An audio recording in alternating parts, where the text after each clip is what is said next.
ባለፈው ሳምንት ቅዳሜ ዕለት የተለያዩ የተደረጉ ጉባኤዎችን አይተናል በክርስቶስ ኢየሱስ ማንነት ላይ እና በእነዚህ ጉባኤዎች ላይ ደግሞ የተደረጉ ነገሮች ሐሳቦችንም እዚህ ጋር አሁን አጠቃላይ ክለሳ አረግላችኋለሁ። ምናልባት የሚታያችሁ ከሆነ ካሜራው ላይ ለማሳየት የሞከረች ነው። እሱን እናያለን ማለት ነው። The controversy about the teachings of Nestorius led to the Council of Ephesus in 431. በሂስቶሪየስ አማካኝነት የተነሳው ውዝግብ በክርስቶስ ኢየሱስ ማንነት ላይ የተነሳው ውዝግብ መልሱን ያገኘው በኤፌሶን በተደረገው ጉባኤ ነው። ይሄን ጉባኤ በ431 እንዲደረግ ምክንያት ሆኗል ማለት ነው። After this, a document was produced called the Symbol of Union in 433. ከዚህ ጉባኤ በኋላ በ433 ዓመተ ምህረት ደግሞ የአንድነት ምልክት የተባለ ዶክመንት ወይንም ደግሞ የተጻፈ ጽሑፍ ሊዘጋጅ ይችላል ማለት ነው። That's up on the slide here and we will talk about that in a minute. ይሄ የአንድነት ምልክት የተባለው ደግሞ አሁን በዚህ ሰዓት ሼር እያደረገችው ያለው ነው። እሱን እዛው ላይ እናያለን ማለት ነው። After that came the Eutychian heresy. ከዛ በኋላ የዩቲኪያን የሐሰት ትምህርት ነው የተነሳው ማለት ነው ኑፋቄ which led to that synod with a lot of cheating that came to be called the Robber Synod in 449. ይሄ የዩቲኪያን ውዝግብ ደግሞ ወደ ሌላ ጉባኤ ነው የመራው ይሄ ኑፋቄ። ይሄም በ449 ዓመተ ምህረት የወንበዴዎች ጉባኤ የተባለው እንዲካሄድ ሆኗል። በዛ ላይ ብዙ ማጭበርበሮች ስለነበሩበት ነው የወንበዴዎች ጉባኤ።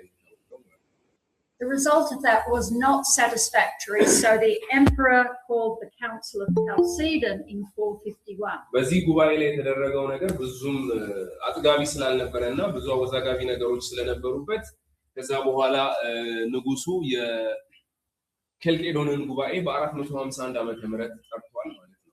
And that produced the Chalcedonian definition, which we will also talk about. ይሄ ደግሞ የኬልቄዶን ማብራሪያ የተባለውን ስለ ኢየሱስ ክርስቶስ ማንነት እሱን ሊሰሩት ችለዋል። እሱን ደግሞ ዛሬ የምናየው ይሆናል ማለት ነው። የኬልቄዶን ማብራሪያ The exact dates are not important. ትክክለኛ ቀኖቹን ያን ያክል በጣም አስፈላጊ አይደለም ወይም ትክክለኛ ቀኑ ነው የሚለው You should understand what Nestorius was accused of, what the Nestorian heresy was.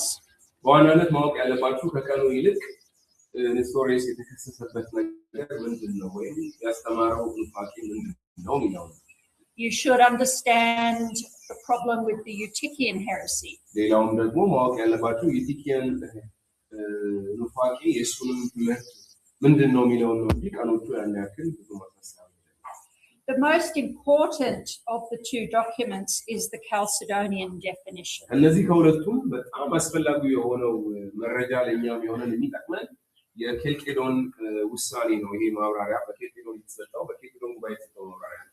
But let us first look briefly at the symbol of union. መጀመሪያ ግን ይሄ አንድነት ምልክት ተብሎ የተሰጠውን ማብራሪያ እንመልከተው።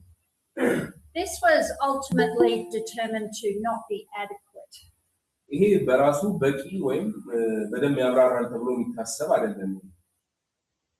It's really a defense of the Alexandrian position. ይሄ በዋናነት የእስክንድሪያ ትምህርት ቤት የሚያስተምሩትን ስለ ክርስቶስ እሱን በሚመለከት የተሰጠ ማብራሪያ ነው ወይም ምላሽ ነው ማለት ነው የምንችለው። It was composed by Cyril, the Bishop of Alexandria, who was that very aggressive theologian. ይሄኛው የተሰራው ሲሪል በሚባለው ጳጳስ ነው። ይሄም በሰዓቱ የነበረውን ባህሪ እሱ በጣም ቁጡ አይነት ነገርና የሚሰጠው ምላሽ በጣም የተሞላበት አይነት ነገር ነው። And while he was alive, everybody went along with this. እሱ በህይወት እስከነበረበት ጊዜ ድረስ ብዙዎቹ ከዚህ ሐሳብ ጋር ተስማምተው ነበር። But everybody knew they need something better. ነገር ግን ሁሉም ሰው ያውቃል ከዚህ የተሻለ ነገር የተሻለ ማብራሪያ እንደሚያስፈልግ የክርስቶስን ማንነት በሚመለከት። So, we confess our Lord Jesus Christ, the only begotten Son of God, perfect God and perfect man. ጌታችን ኢየሱስ ክርስቶስ እግዚአብሔር አንድያ ልጅ ፍጹም አምላክ እና ፍጹም ሰው It says consisting of a rational soul. So allowing that Christ did have to have a human soul. ይሄ ፍጹም ሰው ፍጹም አምላክ የሚለው አስተዋይ ነፍስ የሚል አለ ወይ አስተዋይ ነፍስ አለ የሰው ነፍስ አለ A rational soul and body. እና ስጋ ከስጋ የተዋቀረ ነው Begotten of the Father before the ages as to his Godhead. እሱ ከስጋ የተዋቀረ መሆኑን መሰከረበት እርሱ በመለኮት ከዘመናት በፊት ከአብ የተወለደ So that's the eternal divinity of the Son. ይሄ የልጁን ዘላለማዊ አምላክነት የሚያሳይ And in the last days the same for us and for our salvation of Mary the Virgin as to his manhood. በመጨረሻውም ዘመን ያው እርሱ ስለኛ እና ስለ ደህንነታችን በሰውነቱ ከድንግል ማርያም የተወለደ ነው The same consubstantial, which is Latin, or homoousios, which is Greek. So the same substance with the Father as to his Godhead. ያ እርሱ በመለኮቱ ከአብ ጋር በባህሪ አንድ ወይም ሆሞሲየስ የሆነ በሰውነቱ ከኛ ጋር በባህሪ አንድ የሆነ And consubstantial with us as to his manhood. በባህሪው ከኛ ጋር አንድ ነው ወይም ሰው ነው So far nothing controversial, nothing that's really gone beyond what the Creed of Nicaea had already said. ይሄ ማብራሪያ በራሱ በጣም ብዙ ርቆ አይሄድም በኒቂያ ጉባኤ የተሰጠው መግለጫ ጋር ተመሳሳይነት ያለው ነው But then it says, for there has been a union of two natures, whereas we confess one Christ, one Son, one Lord. የሁለቱ ባህሪያት ተዋህዶ ሆኗል በዚህም አንድ ክርስቶስን አንድ ወልድን አንድ ጌታን እንመሰክራለን ይላል And the reason that wasn't really adequate is it still hasn't explained that to everybody's satisfaction.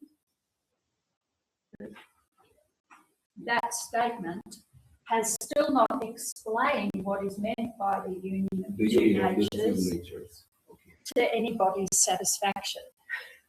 ለሰዎችም በደንብ በሚገባቸው መልኩ የሁለቱ ባህሪያት ተዋህዶ ሆኗል የሚለው ምንም አይነት ማብራሪያ የለውም ወይ ግልጽ አይደለም የሁለቱ ባህሪያት ነው ዋሃድ ማለት ነው The next section is very much against Nestorius and its defense of calling Mary the Theotokos, the mother of God.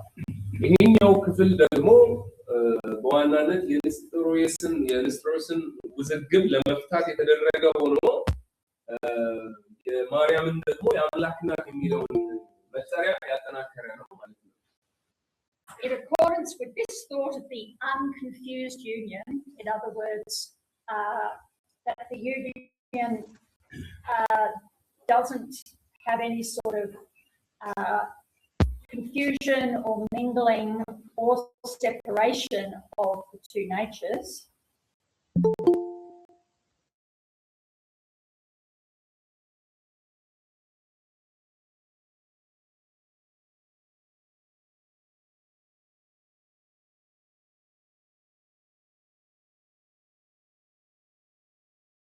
አምላክነትና ሰውነቱ ተዋህዷል የሚለው ሐሳብ ልክ ለምሳሌ በቀለም አዋህዳችሁ የሆነ የተለየ ቀለም አይደል የሚገኘው ሁለት አይነት ቀለሞች ቢዋሃዱ ግን እዚህ ጋር እንደዛ አይነት ውህደት አይደለም የተካሄደው የሚል ሳይቀላቀሉ ነው We confess the Holy Virgin to be Theotokos because the divine Logos was incarnate and made man, and from the very conception united to himself the temple that was taken from her. ስለዚህ ቅድስት ድንግል ማርያምን ነው ቴዎቶኮስ ወይም የአምላክ እናት እንደሆነች እንመሰክራለን ምክንያቱም መለኮታዊው ቃል ስጋ ስለሆነና ሰው ስለሆነ ከተጸነሰበት ጊዜ ጀምሮ ከእርሷ የወሰደው መቅደስ ይላል ወይም ስጋው ከራሱ ጋር ስላዋሃደው ነው And then this last paragraph again it doesn't really solve any problems. What it says is that when we look at Jesus in the Gospels, some things that Jesus says and does relate to a single person. እዚህ መጨረሻው ላይ የተነሳው ሐሳብ የተለየ የሆነ የፋቂ መልስ የተሰጠበት አይደለም። ነገር ግን ምንድነው የሚለው በጌታችን በኢየሱስ ክርስቶስ እንደ አንድ ሰው ወንጌላት እንደሚመሰክሩ ሁለት ማንነቶች ቢኖሩትም እሱም ግን እንደ አንድ ሰው አድርገው እንደሚያቀርቡት ነው የሚናገረው። But then other things that he says and does really refer to his divinity, such as his miracles and his claims to be one with the Father. ሌሎቹም ያደረጋቸውም ነገሮች ደግሞ እንዲሁም ደግሞ ከአባቱ ጋር በባህሪ እንደሚመሳሰል ያወራባቸው ክፍሎች እሱ መለኮትነቱን የሚያሳይ መሆኑን እንዲመሰክር ነው ማለት ነው። And then other things that he said and did that are lowly acts, such as being tired or hungry or thirsty, those pertain to his humanity. ሌሎቹ ነገሮች ደግሞ ለምሳሌ መራቡ መጠማቱ ሁላችንም እንደምናውቀው ይሄንን ከሰብአዊነቱ ጋር የተያያዘ መሆኑን ነው የሚያመለክተው።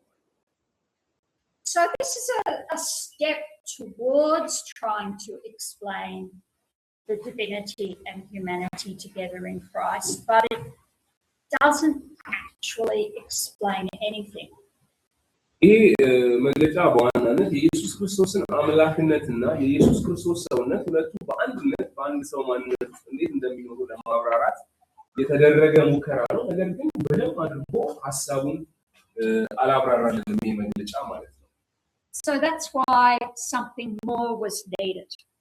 ከዚህ የተነሳ ነው ሌላ የተሻለ ነገር ያስፈልግ ነበር ወይንም ደግሞ በደንብ አድርጎ የሚያብራራ መግለጫ ያስፈልግ። And so we come to the Chalcedonian definition, which is the more important document. ከዚህ የተነሳ ቤተክርስቲያን የኬልቄዶንን ጉባኤ ጠርታለች። ይህ በጣም በክርስቶስ ማንነት ላይ የተደረገ በጣም ወሳኙ ጉባኤ ነው። በደንብ ግልጽ የሆነ ማብራሪያ የተደረገበት ጉባኤ ነው። Oops, what I want is, sorry, this one. Okay, so this is the Chalcedonian definition. ይሄ የኬልቄዶን ብያኔ ወይም ጉባኤ ላይ የተሰጠ መግለጫ ነው። Created in 451 AD. ይሄ በ451 ዓመተ ምህረት የተሰጠ የኬልቄዶን ጉባኤ መግለጫ። This is accepted by Roman Catholics and Protestants. ይሄ መግለጫ በካቶሊክ ቤተክርስቲያንም እንዲሁም ወንጌላውያን አማኞች ተቀባይነት ያለው ነው። And most Eastern Orthodox. እና ደግሞ አብዛኞቹ የምስራቅ ኦርቶዶክስ ቤተክርስቲያናት የሚቀበሉ። And a little later we'll talk about the Orthodox groups that did not accept it. በዚህ ትንሽ ቆይተን ደግሞ ከኦርቶዶክስ ቤተክርስቲያን ያልተቀበሉት የትኞቹ ናቸው ለምንድን ነው ያልተቀበሉት የሚለውን እናያለን ማለት ነው። It's not a complete creed. It is not meant to substitute for the Creed of Nicaea or the Niceno-Constantinopolitan Creed. ይሄ በራሱ ሙሉ የሆነ መግለጫ አይደለም። ልክ የኬልቄዶንንና የምንድነው የኒቂያንና የኒቂያ ቆስጠንጢንያን ጉባኤ በራሱ የተሰጠው መግለጫ ያንን መተካት የሚችል አይደለም። ግን የተወሰነ የተሰጠበት ማብራሪያው የተሻለ ነው ከሌሎቹ ማለት ነው በክርስቶስ ማንነት ላይ። It is a clarification and expansion on how Christ is divine and human. ይሄ መግለጫ በዋናነት የብያኔ የሚያብራራላችሁ ኢየሱስ ክርስቶስ በአንድ ጊዜ እንዴት ሰው ይሆናል እንዴት አምላክ ይሆናል የሚለው በደንብ አድርጎ የሚያብራራል። And the reason it is superior to what came before is that it doesn't so much try to define how Christ's divinity and humanity are combined, but it defines the boundaries of that truth. ይሄኛው መግለጫ ከሌሎቹ በጣም የተሻለ የሚያደርገው ምንድነው? የኢየሱስ ክርስቶስ ሰውነትና አምላክነት እንዴት ነው የተዋሃደው የሚለው የተወሳሰበ ነገር ውስጥ ገብቶ ማብራሪያ አይሰጥም። ነገር ግን የሚያደርገው ምንድነው? ልክ ባለፈው የሥላሴ እንዳልነው ድንበሮቹን ያስቀምጥልናል ማለት ነው። ወደ ስህተት ውስጥ እንዳትገቡ የትኞቹ ናቸው እውነተኞቹ የትኞቹ ናቸው ስህተቶቹ፣ ስለዚህ ከድንበሩ እንዳታልፉ ድንበር አበጅቶ ያስቀምጣል ማለት ነው። So it clearly defines what would constitute heresy. ይሄ በራሱ ድንበሩ በራሱ የሚያሳያቸው ምንድነው? አንድ ኑፋቄ የሚባል ነገር ወይም ደግሞ በክርስቶስ ማንነት ላይ የሚደረጉ ኑፋቄዎች ምን ሊመስሉ እንደሚችሉ እነዚህ ድንበሮች በደንብ ግልጽ አድርገው ያሳዩናል ማለት ነው። Okay, so it says, in agreement, therefore, with the Holy Fathers. So it's trying to bring together the whole church tradition up to this point and say, and acknowledge that actually we really have been saying the same thing, even though we've been fighting about it. እሺ እዚህ ጋር ገና ሲጀምር ምን ይላል? ስለዚህ ከቅዱሳን አባቶች ጋር በመስማማት ብሎ ነው የሚጀምረው። ይሄ ማለት ከዚህ በፊት ሲደረጉ የነበሩ ጉባኤዎችን የነበሩ ሐሳቦችን ከነሱ ጋር አንድ አይነት ሐሳብ ነው ያለን። ስለዚህ ያንን ነው ለማብራራት እየሞከረን ያለነው የሚል ነው። ምንም እንኳን በብዙ ሐሳቦች ላይ ግጭቶች ቢኖሩም ብዙ አወዛጋቢ ክርክሮች ቢኖሩም ከዛ ጋር የሚስማማ ነገር ነው የምናደርገው የሚል ነው። We all unanimously teach that we should confess our Lord Jesus Christ is one person, one and the same Son. ጌታችን ኢየሱስ ክርስቶስ ያኛው እና ያው አንድ ወልድ እንደሆነ እንድንመሰክር ሁላችንም በአንድ ልብ ይሄንን እናስተምራለን። አንድ መሆኑን እንመሰክራለን የሚል ነው። So nobody is saying that he's two people in one. እዚህ ላይም ምንም ይሄ ሁለት ሰዎች በአንድ ሰው ውስጥ አለ የሚል ወይም የማንነት ችግር ያለበት ነው የሚል መግለጫ የለውም። This one person, Jesus, is the same perfect in Godhead and the same perfect in manhood, two natures. ይሄ አንዱ ኢየሱስ ክርስቶስ እርሱ ራሱ ደግሞ በመለኮትነቱ ፍጹም ነው እንዲሁም ደግሞ በሰውነቱ ፍጹም መሆኑን እንመሰክራለን። Truly God and truly man. እውነተኛ አምላክና እውነተኛ ሰው ነው። Okay, so there's no sense that he doesn't have a proper human soul or mind. Okay, he's fully human as well as fully divine. ስለዚህ ኢየሱስ ክርስቶስ የሆነ ሰው የሚመስል ነገር ብቻ ያለው ወይንም ደግሞ አምላክ የሚመስል ነገር ያለው ሳይሆን ፍጹም አምላክ ነው፣ ፍጹም ሰው ነው። The same of a rational soul and body. አስተዋይ ነፍስና እንዲሁም የሰው ስጋ ያለው ነው፣ የኛ አይነት ስጋ ያለው። And here's this Latin word consubstantial, which is the same as the Greek word homoousios, same substance. እዚህ ጋር ደግሞ የተጠቀሙት የላቲን ቃል አለ consubstantia የሚል። ይሄ ደግሞ ግሪኩ homoousios የሚል ቃል ጋር ተመሳሳይ እስካሁን ስናየው የመጣ በባህሪው አንድ የሆነ የሚል ነው።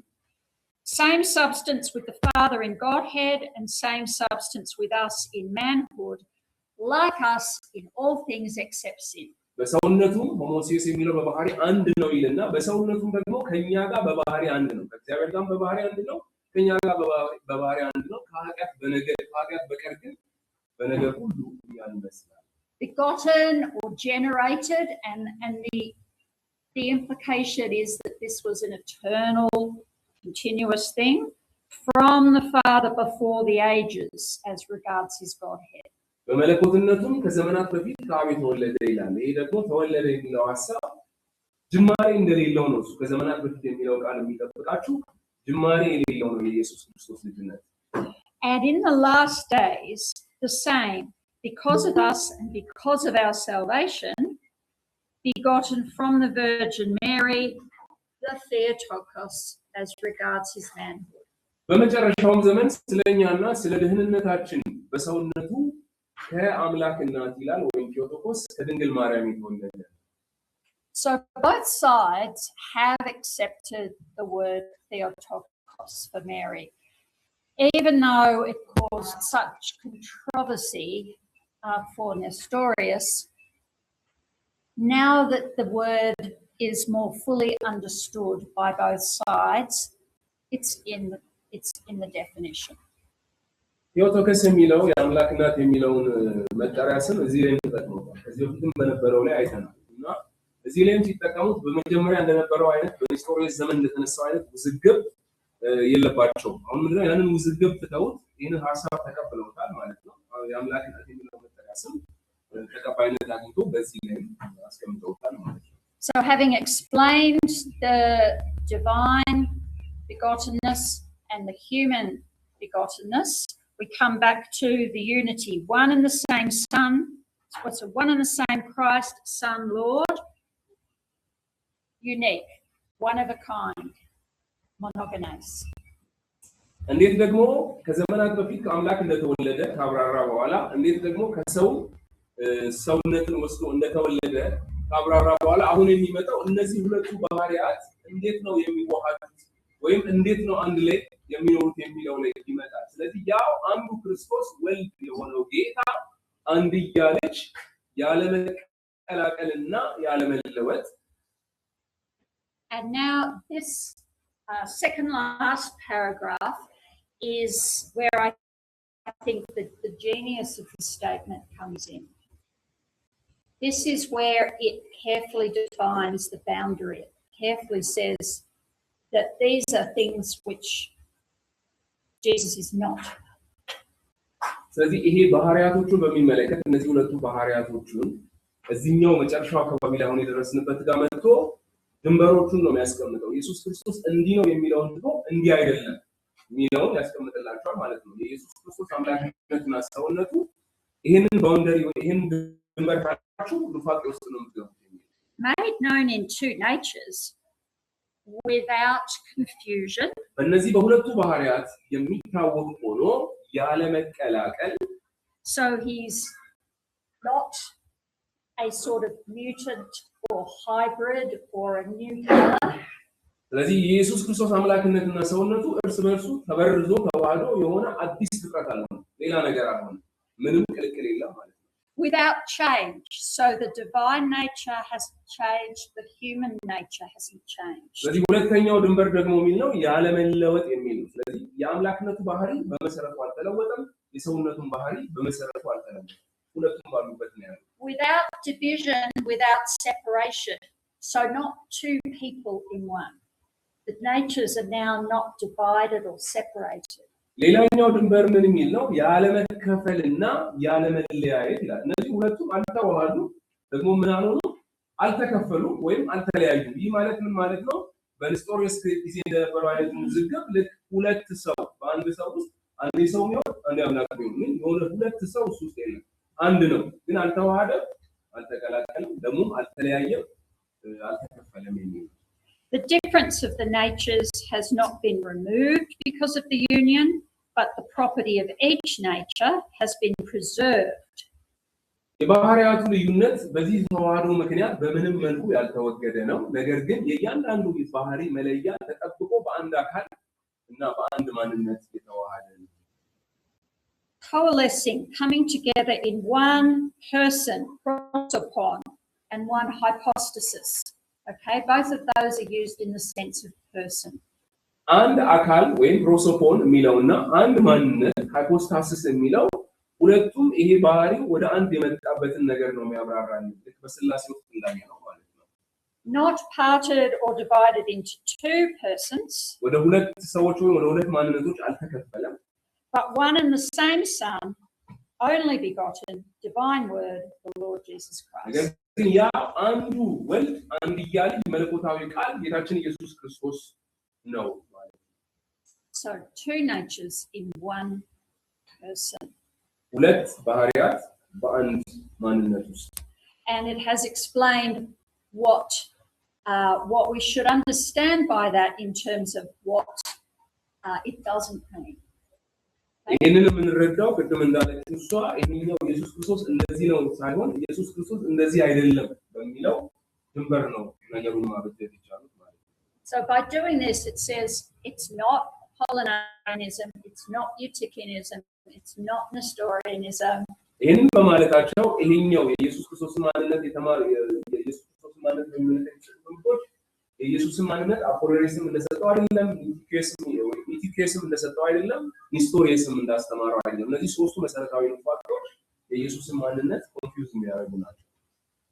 And so this is what we're agreed on as the prophets of old, and Jesus Christ himself has taught us about him, and the creed of our fathers, so that would encompass the Nicene Creed and so on, has handed down. ይህን የቀደሙት ነቢያትና ጌታችን ኢየሱስ ክርስቶስ ራሱ ስለራሱ ባስተማረውና እንዲሁም አባቶቻችን በእምነት መግለጫ እንዳስተላለፉልን ነው። ይሄ ማለት የኒቅያውንም ጉባኤ ጨምሮ ያረጋገጡ ነው ማለት ነው። ትክክለኛ ነው።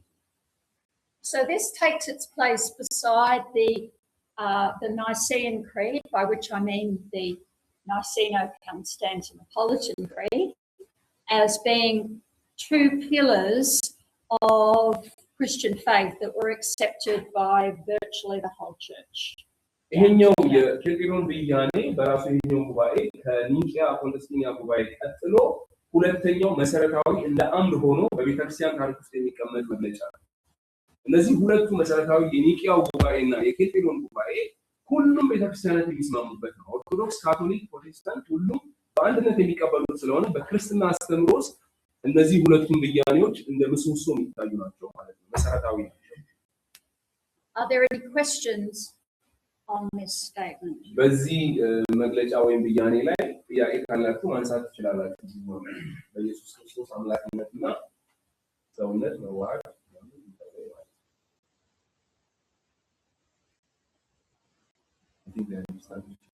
I know I've really emphasised it, but it is important to understand. እሺ አንድ ጥያቄ አለ። በጣም መረዳታችሁ በጣም አስፈላጊ ነው። ይሄ ጉባኤ ማለት ነው።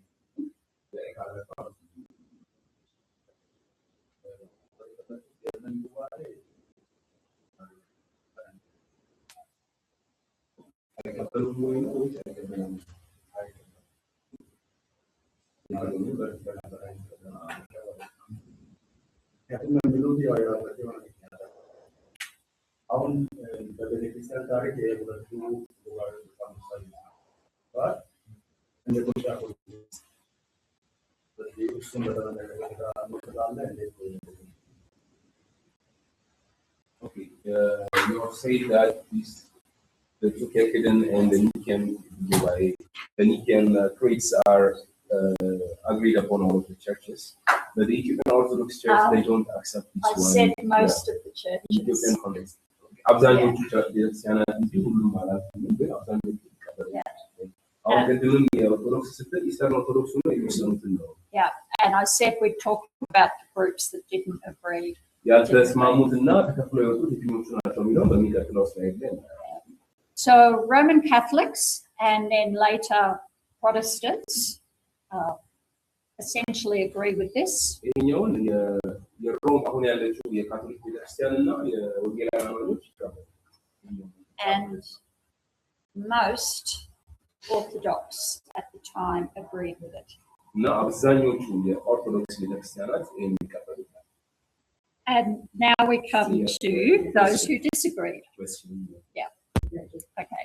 የኬልቄዶን ጉባኤ ላይ አሁን ያለው ብያኔ ከሌሎቹ ጉባኤዎች የተሻለ ነው አለችና ከዛ ደግሞ ወደ ውስጥ ሰርጾ አይገባም። ዳር ዳር ያለችው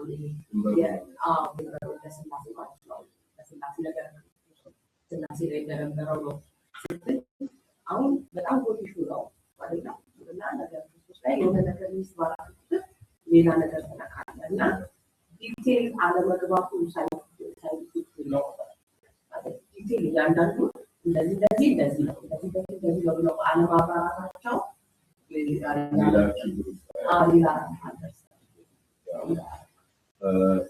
the Chalcedonian definition, you have said that it gives a boundary and defines what Christ is not, but it doesn't give a specific definition on how he becomes united and how his divine nature looks like as human nature. It doesn't go inside and gives us a brief explanation. So does this makes the church to fail into heresies because it is not clear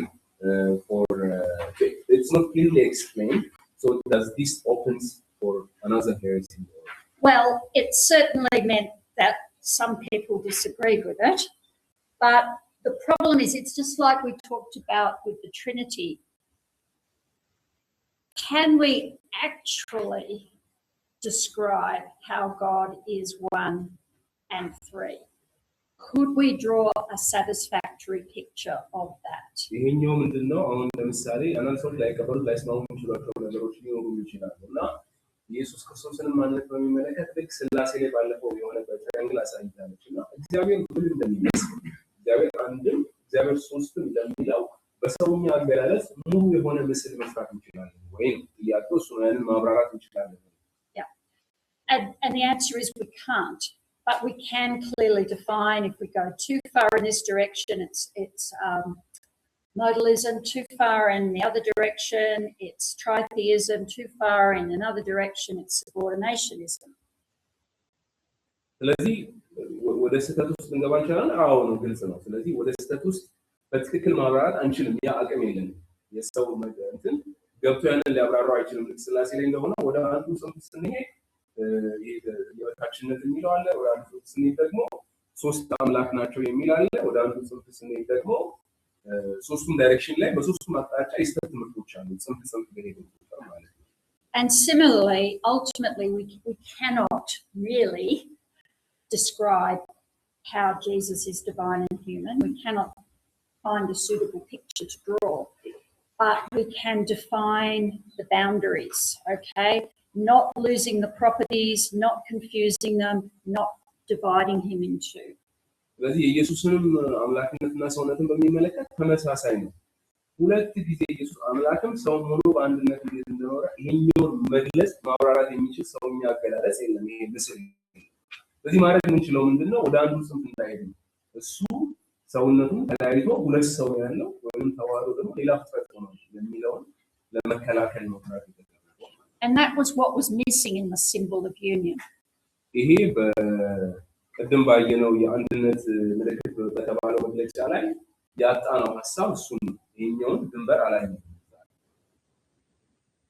ስለዚህ እናንተ ግን የራሳችሁ እንትን ካለ ኤክስፕሬሽን መስራት ከቻላችሁ መስራት ትችላላችሁ። ያቆም የተዘጋ ነገር ስላልሆነ እነዚህ ክሪዶች በቃ እንደዚህ በቃ ሰንተው መጨረሻ ከዚህ በኋላ የሚባል ስላልሆነ እናንተ አይዲያ I'm dealing with being thoughts, ideas that can express this situation. You can try. Yes, exactly. Yeah. You can produce a drawing.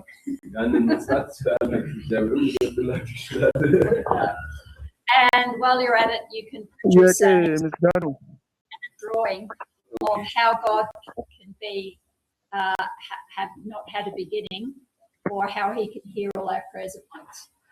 Okay. How he can be. These are other things that we cannot really describe. Yeah. ይሄም ሌላው መግለጽ የማንችለው እግዚአብሔር መቼ ነበር ወይ ዘላለም በትንሽ ነው የነበረው እንደው አምራቸው ዘላለም ይላል ማሰብ ነው። ዳርክ ነው ያለው ወደ ኋላ ስናስብ ብዙ ነገሮችን መግለጽ አንችልም። ምስሉ ነው። ኦንላይን ጥያቄ አለ። እሺ ኢየሱስ ክርስቶስ ከኛ ጋር በባህሪው አንድ ነው የተባለው የኬልቄዶን አመለካከት ነው ወይስ መጽሐፍ ቅዱሳዊ ነው? ምክንያቱም ኢየሱስ ክርስቶስ ያው እንልሶ ሆኖ ይራባል፣ ይጠማል፣ ይደክማል መጽሐፍ ቅዱስ ይናገራል። ግን ይሄ ነገር የኬልቄዶን አስተሳሰብ ነው እንዴት ነው? ኢየሱስ ከኛ ጋርም በባህሪ አንድ ነው የተባለው?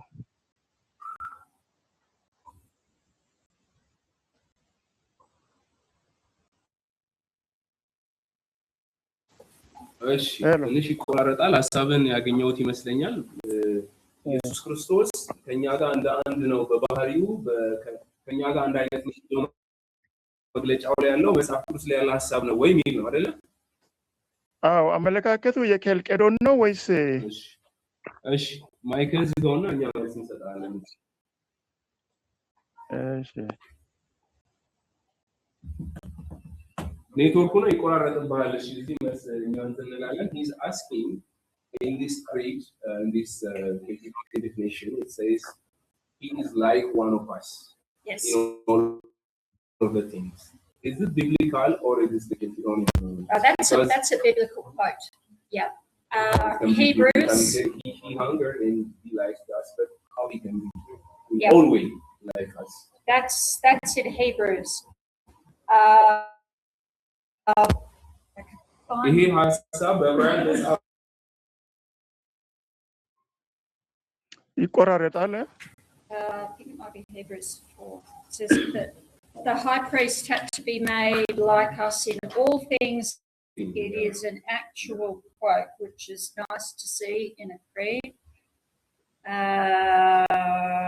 ሐሳቡ ቀጥታ ከመጽሐፍ ቅዱስ ላይ የተወሰደ ነው። በዕብራውያን ምዕራፍ 4 ላይ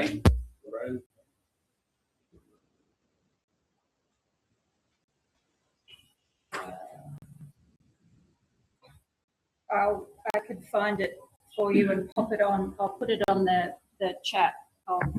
It's in one of the early chapters of Hebrews. In verse 15. 4 verse 15. 14. Yeah.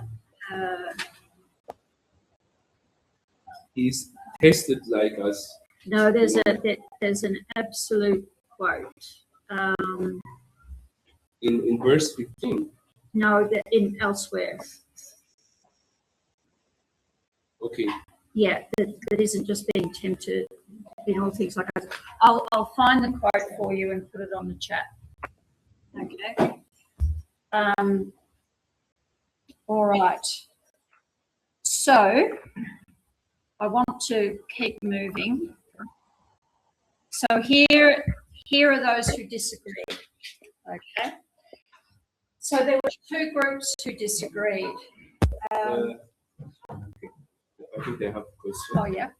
ጥያቄህን እንትኑን ቨርሱን እዛው እንትን ላይ ትለቅልሃለች ግሩፕ ላይ ቴሌግራም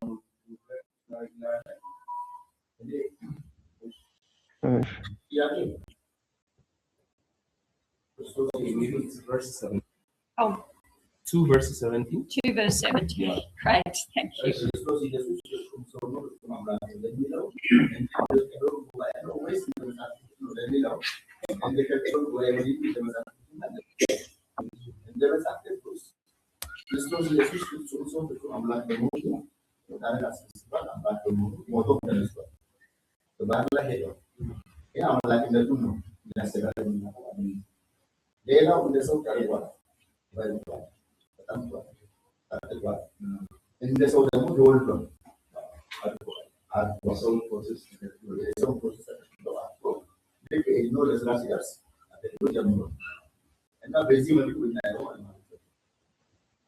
አሁን ከሄዶን ላይ ቢብሊካ መጽሐፍ ቅዱሳዊ ያልሆነ ሀሳብ እሱ ማድረግ ነው።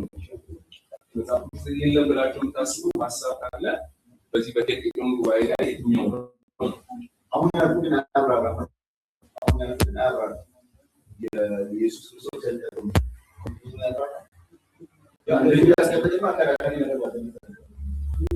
ያንን ማብራሪያ ይሄ እንዴት አምላክነቱ ሰውነቱ የመጀመሪያ ኦንላይን ያላችሁ ይቆራረጣል። እንዴት ነው ይሰማችኋል? ይሰማል። አንዴ ሚውት አድርግና ክላስ ዲስከሽን ላይ ስለሆነ ይሰማል። ይቆራረጣል። ይሰማል ግን አልፎ አልፎ ይቆራረጣል። ይቆራረጣል።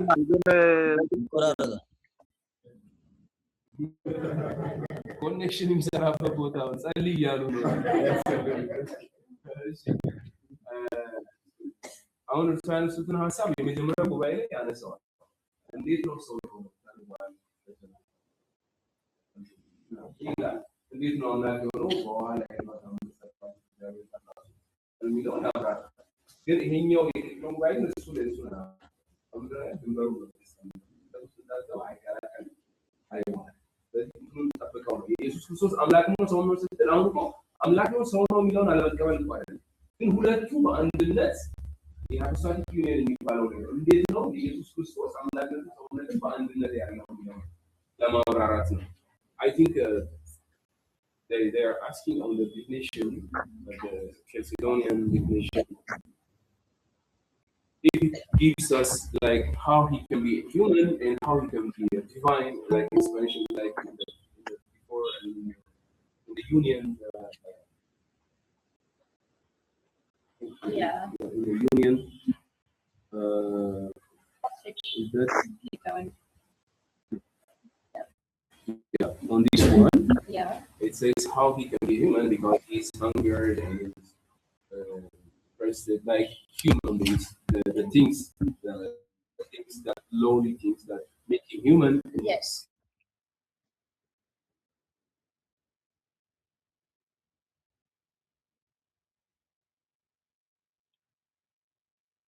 I think those things were assumed that people would know what was meant by aspects of humanity and aspects of divinity. So it's trying to be succinct. በዚህ ጉዳይ ላይ ይሄ መግለጫ ውስጥ ገብቶ ማብራሪያ የማይሰጠው ለምንድን ነው? በቃ ማንም ሰው ያውቀዋል። አምላክ ማለት ምን ማለት ነው? ሰው ማለት ምን ማለት ነው? ይላው ያውቀዋል ማለት ሰው በሚል ተነሳሽነትና ስትሪክትሊ ነገሩን ከስህተት ለመጠበቅ ወደ ዋናው ነጥብ ከመግባት አንጻር ነው እንጂ እዛ ውስጥ ገብተው ማብራሪያ መስጠት ይችላል። Okay. Okay, good. All right. So the two groups that didn't reject the Chalcedonian definition. Sorry, one more question. Up the back. Okay. How do all Christians or churches agree that their foundations are different? Why you accepted this message for the all Christian? I'm not understanding.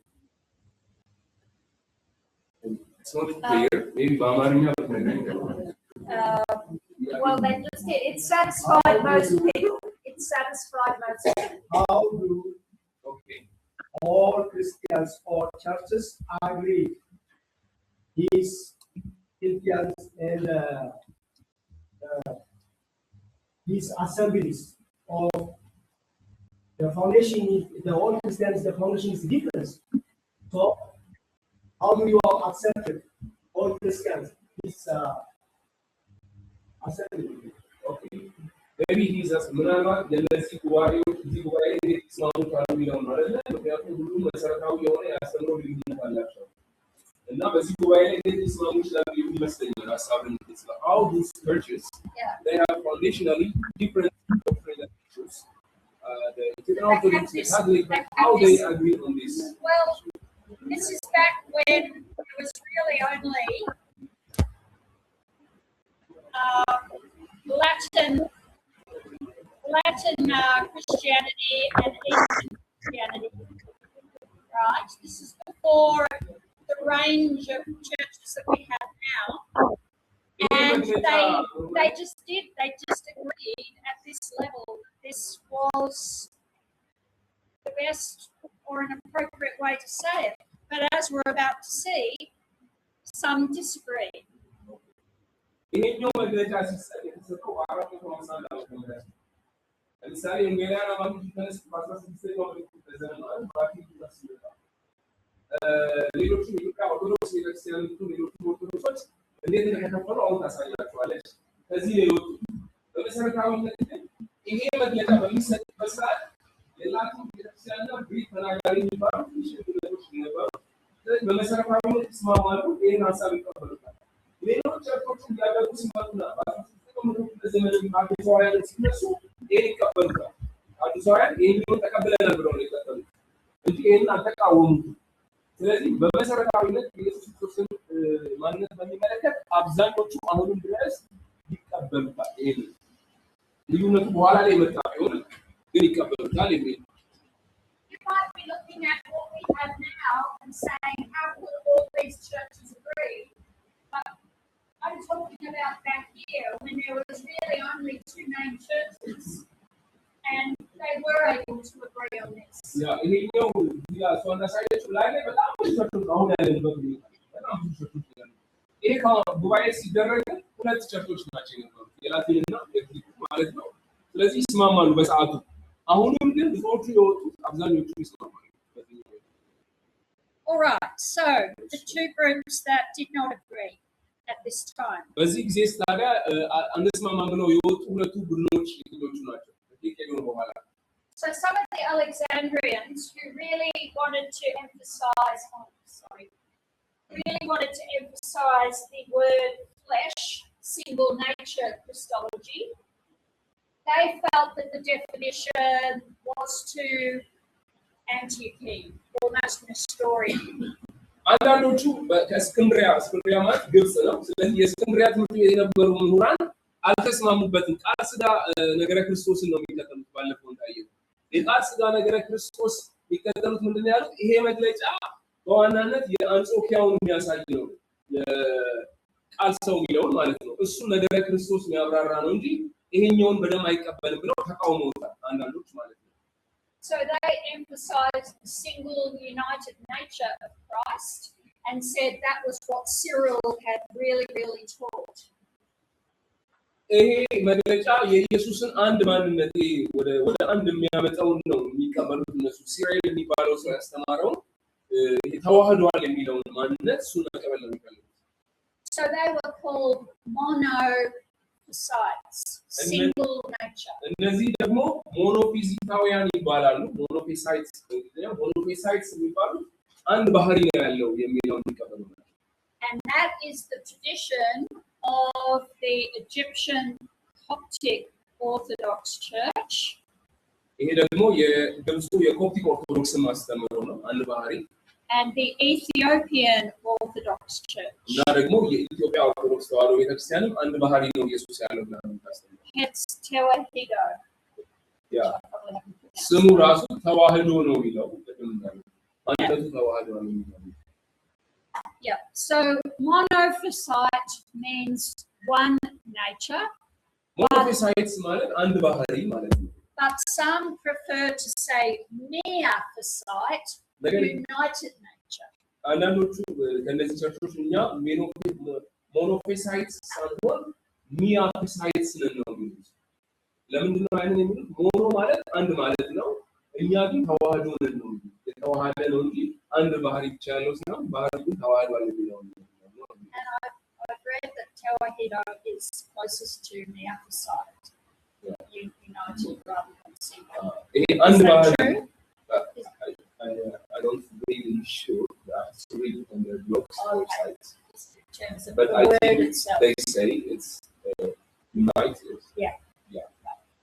የኢየሱስ ክርስቶስን ባህሪ በሚመለከት አምላክነት መስዋዕቱ ለዳውሮስን ሞኖፊሳይትስ ነን ሳይሆን የሚሉት ሚያፊሳይትስ ነን ነው የሚሉት። እሱ ምናልባት ዌብሳይታቸው ላይ ቼክ ማድረግ ይችላል።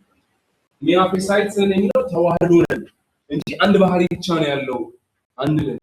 ግን ያ አምላካዊ ባህሪውና ሰዋዊ ባህሪው ተዋህዷል የሚለው ነው የሚቀበለው የሚል። And the history, of course, is that Frumentius brought Christianity to Azana, the king of Aksum, in the 4th century. ለወንቱ ከሆነ ክርስትና ነው ኢትዮጵያ ወደ አክሱም ዘመነ መንግስት ያመጣው ወደ ንጉስ ኢዛና ይዞት የመጣው ፍራምናጦስ ነው። አባ ፍራምናጦስ የሚባለው ሰውዬ ማለት ነው። And then Frumentius went to Alexandria to the bishop of Alexandria, who at that time was Athanasius.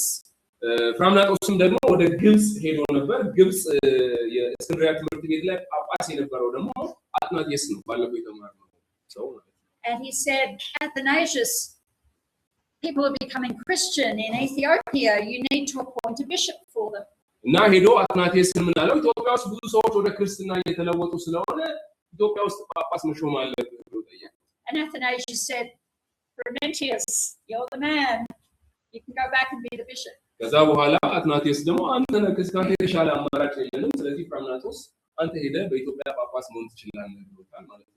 So that established a connection with the Alexandrian church. ይህ በራሱ ከግብፁ የእስክንድሪያ ቤተክርስቲያን ጋር ግንኙነት እንዲኖራቸው አድርጓል ማለት ነው።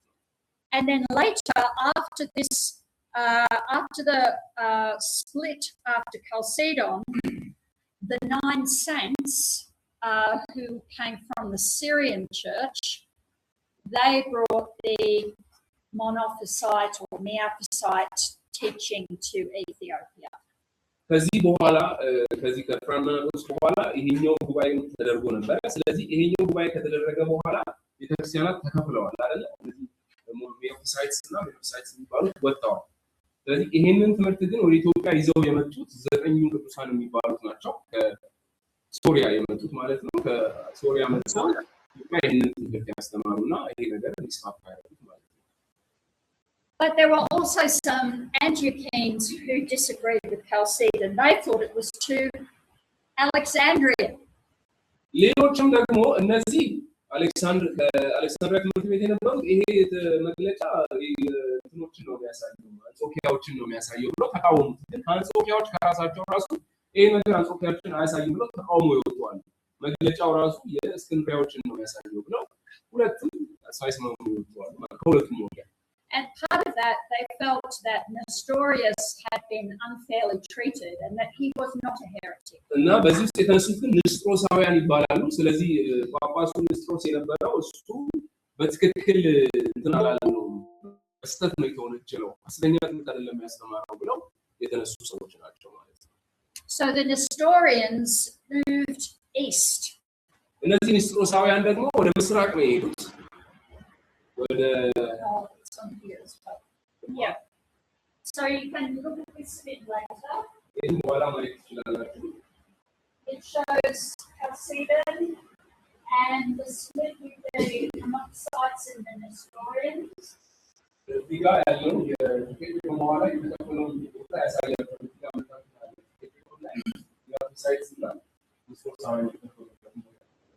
And the Nestorians moved east through Central Asia all the way to China.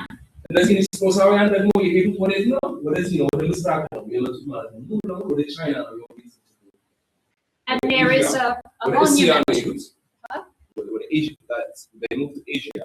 And all the way to China. Yeah, all through Central Asia, where all the Stan countries are now, Kazakhstan and all them, and as far as China, and that's the Nestorian stele or monument, which is a testimony to Christians in China in the 8th century. Okay. ይሄ እነዚህ ወደ ምስራቅ ሄዱ በኋላ ወደ እስያ ሄዱ፣ ወደ ካዛክስታን እና እስከ ቻይና ድረስ ሄዱ። ይሄኛው ሞኑመንት ዲጋስቶሎጂላችሁ ስቲል ነው ቻይና ውስጥ ያለ ሙስሊም የተቀመጠ ያ በስምንተኛው መቶ ክፍለ ዘመን ቻይና ውስጥ ክርስቲያኖች እንደነበሩ ማስረጃ ቻይና ውስጥ የተገኘ የንስጥሮሳውያን ትምህርት ነው። ይሄኛው ሞኑመንት ኢየሱስ ክርስቶስ ማለት ነው በለከት ቻይና ውስጥ ነው የተገኘው። Any questions on Monophysites and Nestorians? ንስጥሮሳውያንን እና ሞኖፊስታውያንን በሚመለከት ጥያቄ ካላችሁ ለመጠየቅ ትችላላችሁ። ጥያቄ ካላችሁ ማለት ነው እዚህ ላይ እሺ።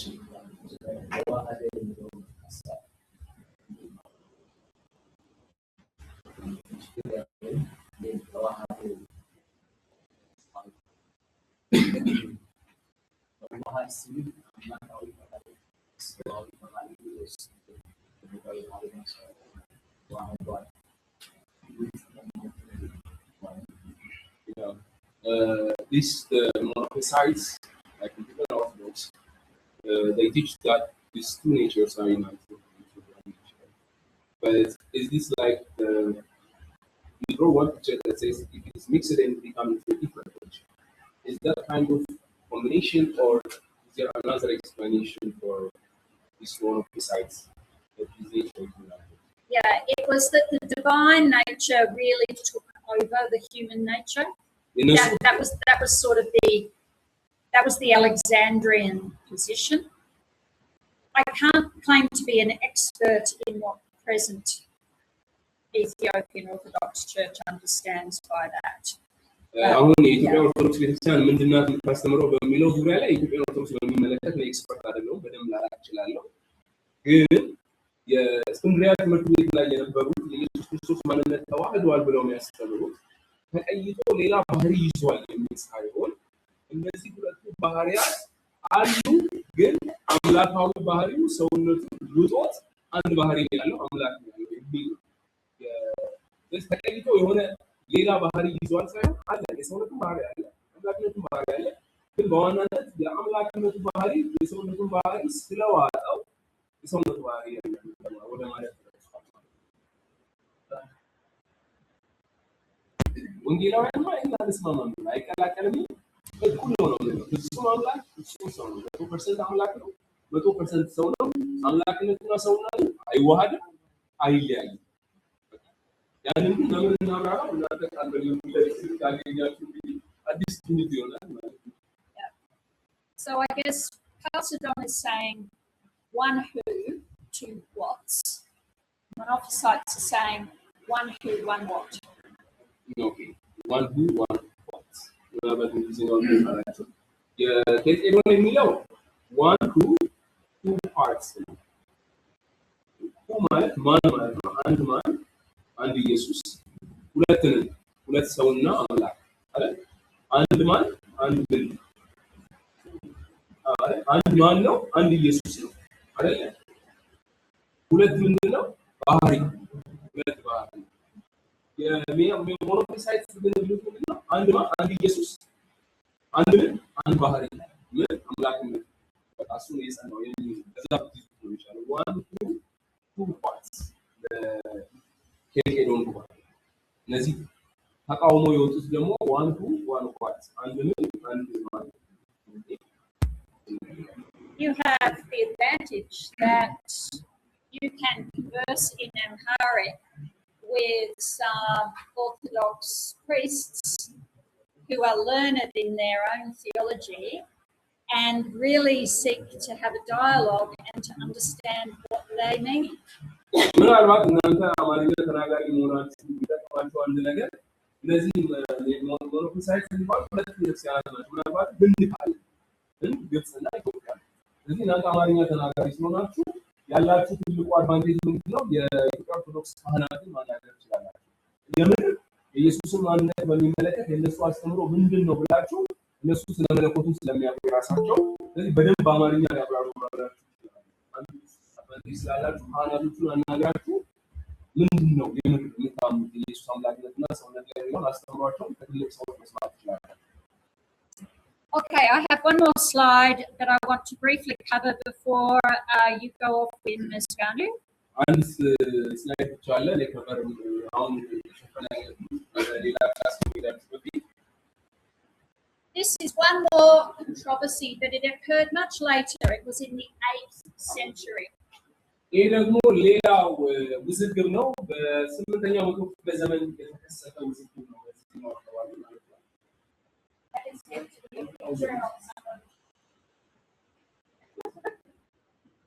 እዚህ ጋር የሆነ ሰው ምስል ሲሰባበር የሚያሳይ ነው። በእጇን ይዛለች ይላል። It's in, you say in the 8th century, but it's in 100 Well, yeah. I'll fix that. Yeah.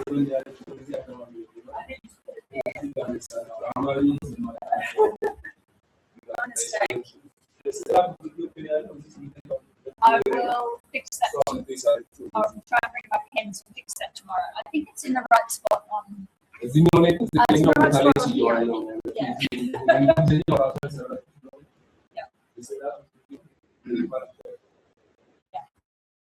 Okay. Because I can't go down there. So in 725, the emperor decided that images or icons should be destroyed. The Orthodox Church had an established tradition of venerating or praying in the presence of pictures called icons. በ725 ዓመተ ምህረት ንጉስ ሊሆን የሚባል አንድ ንጉስ ስዕላት በሙሉ መደምሰስ አለባቸው መጥፋት አለባቸው ነገሮችን በሚል ሲነሳ ነገር ግን የኦርቶዶክስ ቤተክርስቲያን ለረጅም ዘመናት ስዕላትን ስታመልክ የቆየች በመሆኑ ውዝግብ ተነስቶ ነበር ስዕላት ላይ ማለት ነው። The Orthodox said they were not worshipping these images. ኦርቶዶክሶች የሚሉት እነዚህ ስዕላት እኛ እያመለክን አይደለም. But they were helpful to fix their minds on God. እነዚህ ስዕላት በራሳቸው እግዚአብሔር ላይ እንድናተኩ ይረዱናል ነው የሚሉት።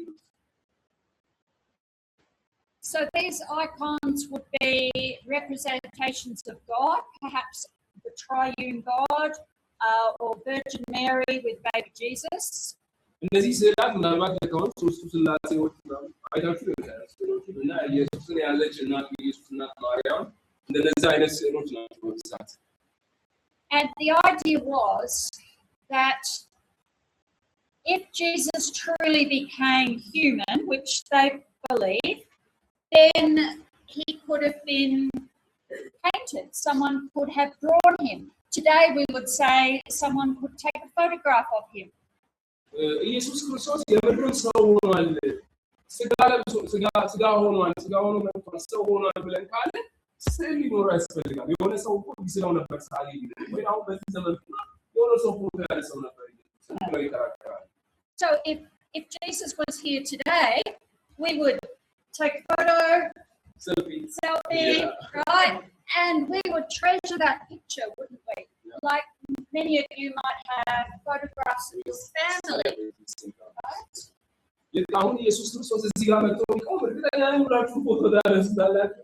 መጣችሁ ደግሞ ሰልፊና ፎቶ ትነሱና ያን ፎቶ ደግሞ በጥንቃቄ ትይዛላችሁ። ለምሳሌ ከምትወዱት ሰው ጋር ወይም ከምታረቁት ሰው ጋር የተነሳችሁት ፎቶ ቤት በጥንቃቄ እንደምታስቀምጡት ማለት ነው። And they felt it reinforced the reality of the incarnation. እንደውም እነሱ የሚሉት ምንድነው መከራከሪያ ነጥባቸው ይሄ ነገር ኢየሱስ ሰው መሆኑን በደንብ ያረጋግጥልን ነው። ስለ መኖሩ ሰው መሆኑን ያረጋግጥ